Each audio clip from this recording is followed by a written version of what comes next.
नमस्कार दोस्तों, स्वागत है आप सभी का पीसीबी कंपोजिट ज्ञान यूट्यूब चैनल में। दोस्तों, इस वीडियो में एल्डिहाइड का आईयूपीएसी नामकरण करना सीखेंगे तथा एल्डिहाइड का क्रियात्मक समूह क्या होता है, श्रेणी अनुलग्न नाम क्या है, आईयूपीएसी नाम कैसे लिखते हैं, क्या क्या नियम हैं, नंबरिंग कैसे करते हैं इत्यादि प्रश्नों के उत्तर को जानने के लिए आपको वीडियो को लास्ट तक देखना होगा, तभी आपके समझ में आएगा, वरना कुछ भी समझ में नहीं आएगा। इस वीडियो में 8 उदाहरण द्वारा बहुत ही सरल तरीके से आईयूपीएसी नामकरण करना समझाया गया है तथा लास्ट में 2 कार्बन की श्रृंखला दी जाएगी जिसका आईयूपीएसी नाम आप सभी को कमेंट बॉक्स में बताना होगा।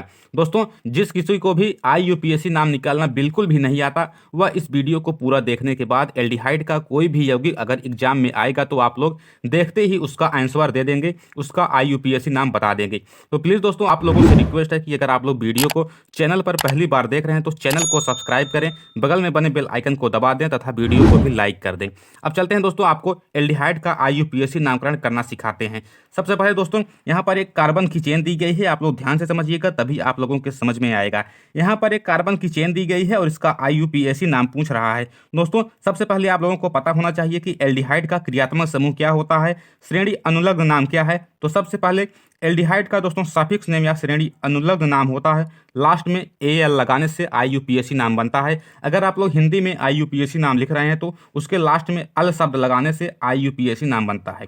और जिस किसी भी कार्बन की श्रृंखला में अगर CHO लगा हुआ है मतलब कि वह एल्डिहाइड का यौगिक है। एल्डिहाइड का दोस्तों क्रियात्मक समूह CHO होता है, आप लोग इसे हमेशा याद रखें। अगर आप लोग एल्केन, एल्कीन, एल्काइन, एल्कोहल और ईथर का आईयूपीएसी नामकरण करना नहीं जानते तो डिस्क्रिप्शन में लिंक दिया गया है, लिंक को टच करके वीडियो को पूरा देखें।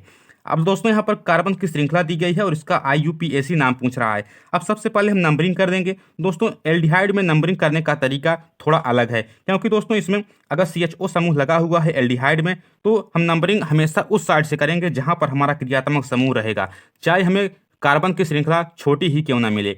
सबसे पहले आप लोगों का नंबर 1 आपका नियम याद होना चाहिए नंबरिंग करने का। सबसे पहले नंबरिंग हम उस साइड से करेंगे जिधर हमारा क्रियात्मक समूह नज़दीक रहेगा।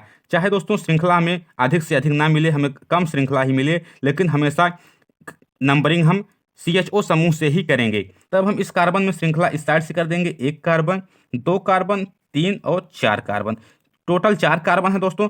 CHO समूह में भी एक कार्बन उपस्थित है, इसलिए हमें इसको भी 1 नंबर देंगे। तो यहाँ पर 1, 2, 3, 4 कार्बन है दोस्तों। 4 कार्बन को ब्यूट कहते हैं। आप लोग दोस्तों हमेशा याद रखें 1 कार्बन को क्या कहते हैं, 2 कार्बन को क्या कहते हैं। अगर आप लोग नहीं जानते तो डिस्क्रिप्शन में लिंक दिया गया है, लिंक को टच करके वीडियो को पूरा देखें।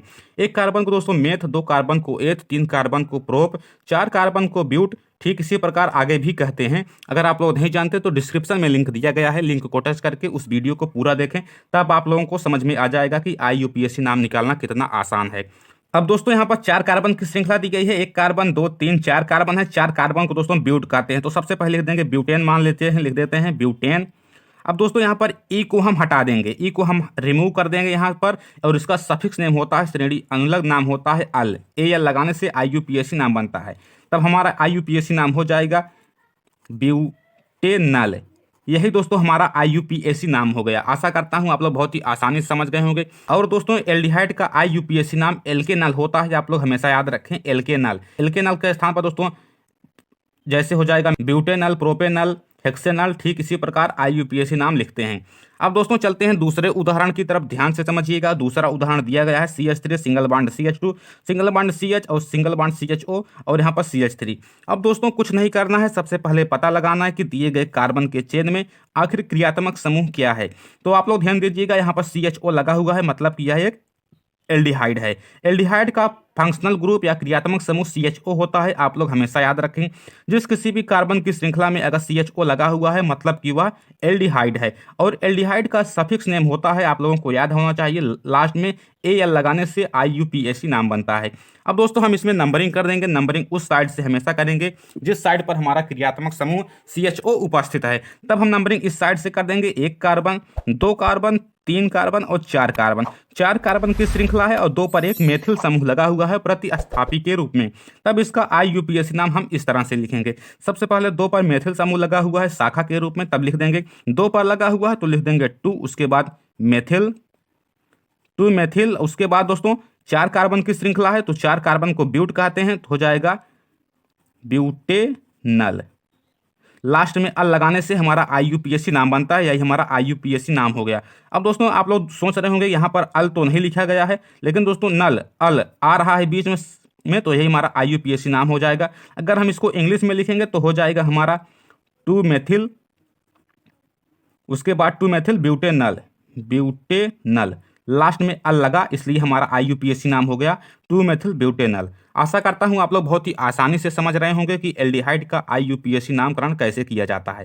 अब बढ़ते हैं तीसरे उदाहरण की तरफ। दोस्तों ध्यान से समझिएगा, इस वीडियो में टोटल 8 उदाहरण द्वारा बहुत ही सरल तरीके से समझाया गया है, तो प्लीज़ वीडियो को लास्ट तक देखें, तभी आप लोगों के समझ में आएगा कि एल्डिहाइड का IUPAC नामकरण कैसे किया जाता है।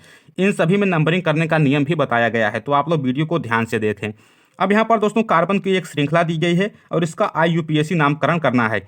तब सबसे पहले दोस्तों इसमें नियम है, सबसे पहले हम नंबरिंग उस साइड से करेंगे जिधर हमारा क्रियात्मक समूह लगा रहेगा, तब हम नंबरिंग कर देंगे 1 कार्बन, 2 कार्बन और 3 कार्बन। अब दोस्तों 4, 5 इसको भी मान सकते हैं, तो अगर 4, 5 इसको मानेंगे तो ये शाखा हो जाएगी, अगर 4, 5 इसको मानेंगे तो यह शाखा हो जाएगी। तो आप लोग कोई भी शाखा मान सकते हैं 4, 5 को, तो हम चलिए इसी को मान लेते हैं 4 और 5 कार्बन। टोटल 5 कार्बन की श्रृंखला है और दोस्तों ये एथिल समूह है, शाखा के रूप में है, और यहाँ पर मेथिल समूह लगा हुआ है, यह भी शाखा के रूप में ही है। अब हम इसका नंबरिंग कर दिए हैं। अब नंबरिंग करने के बाद IUPAC नाम इस तरह से लिखेंगे। 3 पर एक मेथिल समूह लगा हुआ है और 3 पर एक एथिल समूह लगा हुआ है, लेकिन दोस्तों अल्फ़ाबेट में सबसे पहले एथिल ई आता है, उसके बाद एम यानी कि मेथिल आता है। तब सबसे पहले हम ई को लिखेंगे तो लिख देंगे 3 एथिल, हो जाएगा 3 एथिल, उसके बाद 3 मेथिल, और दोस्तों 5 कार्बन की श्रृंखला है। 5 कार्बन को क्या कहते हैं? 5 कार्बन को पेंट कहते हैं, तो हो जाएगा पेंटेनल, लास्ट में अल लगाने से IUPAC नाम बन गया। यही हमारा IUPAC नाम हो गया 3 एथिल, 3 मेथिल, उसके बाद पेंटेनल। आशा करता हूं आप लोग बहुत ही आसानी से समझ रहे होंगे एल्डिहाइड का IUPAC नामकरण कैसे किया जाता है। अब चलते हैं अगले उदाहरण की तरफ, ध्यान से समझिएगा। अगला उदाहरण इंपॉर्टेंट उदाहरण है जिसमें शाखा से संबंधित प्रश्नों को बताया गया है, तो ध्यान दीजिएगा दोस्तों। यहाँ पर 1 कार्बन, 2, 3, 4, 5 कार्बन की श्रृंखला दी गई है, लेकिन दोस्तों इसमें नंबरिंग हम हमेशा उस साइड से करेंगे। एल्डिहाइड का नियम है, हम नंबरिंग हमेशा उस साइड से करेंगे जहां पर हमारा क्रियात्मक समूह उपस्थित होगा, तब यह 1 कार्बन हो जाएगा। लेकिन दोस्तों भले ही इसमें 5 कार्बन की श्रृंखला दी गई है, लेकिन हमेशा नंबरिंग उस साइड से करेंगे जहां पर हमारा क्रियात्मक समूह लगा होगा। तो 1 कार्बन, उसके बाद 2, 3, 4 इसको माने या 3, 4 इसको माने। दोस्तों आप लोग कोई भी मान सकते हैं, तो चलिए हम 3 उसके बाद 4 इसको मान लेते हैं। अब यह शाखा के रूप में हो जाएगी, यह एथिल समूह है, अब शाखा के रूप में हो जाएगी। तो 2 पर एथिल समूह लगा हुआ है, तो इसका IUPAC नाम इस तरह से लिखेंगे, लिख देंगे 2, उसके बाद एथिल, उसके बाद 1 कार्बन, 2, 3, 4 कार्बन है, 4 कार्बन को दोस्तों ब्यूट कहते हैं, तो हो जाएगा ब्यूटेनल, लास्ट में अल लगाने से IUPAC नाम बन गया। यही हमारा IUPAC नाम हो गया।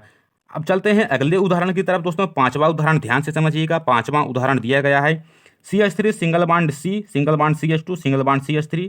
यहाँ पर दोस्तों CH3 लगा हुआ है और हमारा क्रियात्मक समूह यहाँ लगा हुआ है। अब दोस्तों यहाँ पर एक कार्बन की चेन दी गई है, उसका IUPAC नाम निकालना है। सबसे पहले हमें पता लगाना है कि दिए गए कार्बन के चेन में आखिर क्रियात्मक समूह क्या है। तो आप लोग ध्यान दीजिएगा, यहाँ पर CHO लगा हुआ है, मतलब कि यह एक क्या है? एल्डिहाइड का यौगिक है। एल्डिहाइड का दोस्तों सफिक्स नेम होता है, लास्ट में अल लगाने से IUPAC नाम बनता है। अब हम नंबरिंग कर देंगे। एल्डिहाइड का नियम है, हम नंबरिंग उस साइड से करेंगे जिधर हमारा क्रियात्मक समूह जहां पर लगा रहेगा, हम नंबरिंग उसी से करेंगे। तो 1 कार्बन हो गया, 2 कार्बन, अगर इस साइड करेंगे तो हमें 3 ही कार्बन मिलेगी, अगर इस साइड करेंगे तो 4 कार्बन मिलेगी। तब इसका नियम है दोस्तों, अधिक से अधिक शाखा मिलनी चाहिए और कार्बन की श्रृंखला भी लंबी हो। तो 1 कार्बन, 2, 3 और 4 कार्बन हो गए। 2 पर 2 मेथिल समूह लगे हुए हैं प्रतिस्थापी के रूप में, तब इसका IUPAC नाम इस तरह से लिखेंगे, लिख देंगे 2 पर 2 मेथिल समूह है इसलिए लिख देंगे 2, उसके बाद कामा 2। अब 2 मेथिल समूह हो गए तो डाई, अगर 3 मेथिल समूह होते तो ट्राई, 4 होते तो टेट्राई, तो हो गया 2 डाई मेथिल, 2 डाई मेथिल। उसके बाद 4 कार्बन है, टोटल 1, 2, 3, 4 कार्बन को दोस्तों ब्यूट कहते हैं, तो हो जाएगा ब्यूटेनल, लास्ट में अल लगाने से IUPAC नाम बनता है। यही हमारा IUPAC नाम हो गया। अब चलते हैं अगले उदाहरण की तरफ। अभी लास्ट में 2 उदाहरण दिए जाएंगे जिसका आपको IUPAC नाम कमेंट बॉक्स में बताना होगा कि उसका IUPAC नामकरण क्या होगा। अब दोस्तों यहाँ पर 6वां नंबर उदाहरण दिया गया है, ध्यान से समझिएगा। कार्बन की श्रृंखला दी गई है, और इसका IUPAC नामकरण करना है। अब दोस्तों नंबरिंग उस साइड से करेंगे जिधर हमारा क्रियात्मक समूह नज़दीक मिले। तो यहाँ पर CHO लगा हुआ है, मतलब कि एल्डिहाइड है। एल्डिहाइड का यौगिक है और एल्डिहाइड का सफिक्स नेम होता है, लास्ट में अल लगाने से IUPAC नाम बनता है। और हिंदी में अगर नामकरण कर रहे हैं तो लास्ट में अल लगाना अनिवार्य है, इसी से हमारा IUPAC नाम बनेगा।